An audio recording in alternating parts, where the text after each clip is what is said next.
കപ്പലിൽ നിന്നും കയറിയ പ്ലാസ്റ്റിക് എടുക്കാൻ വേണ്ടി കടപ്പുറത്തുകാർ ജോലി ചെയ്തപ്പോൾ 1000 രൂപ വെച്ച് കൊടുത്തു.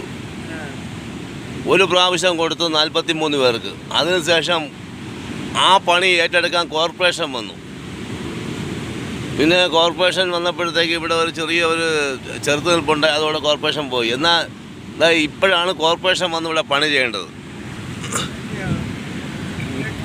ഇങ്ങ് അറ്റം മുതൽ അങ്ങ് അറ്റം വരെ കിടന്ന വേസ്റ്റ് കണ്ട. അന്ന് ആ പാവപ്പെട്ടവർക്ക് 1000 രൂപ വെച്ച് കിട്ടാൻ പോയപ്പോഴത്തേക്ക് അതിനെ എതിർത്ത കോർപ്പറേഷൻകാർ വന്ന് ഈ വേസ്റ്റ് ഒന്ന് വാരി കളയൂ. ഉണ്ടോ? ഇതെല്ലാം കിടപ്പുണ്ട്. Ton കണക്കിനാണ് waste. ടൺ കണക്കിന്. ഇപ്പോൾ കോർപ്പറേഷൻ എവിടെയാണെന്ന് അറിയില്ല. ഇത് വേളി മുതൽ ഇങ്ങ് അറ്റം വരെ ടൺ കണക്കിനാണ് വേസ്റ്റ് ഈ പായൽ കയറി കിടക്കുന്നത്.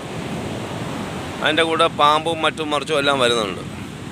അതൊന്ന് കോരിക്കളയാൻ വേണ്ടി കോർപ്പറേഷന് പറ്റുമെന്നോ എനിക്കറിയില്ല. കണ്ടോ? ഇത് നോക്കണം. ടൺ കണക്കിന് അങ്ങ് അറ്റം മുതൽ ഇങ്ങ് അറ്റം വരെയുണ്ട്. പാവങ്ങളുടെ വയറ്റത്തടിക്കാനുണ്ടായിരുന്നു.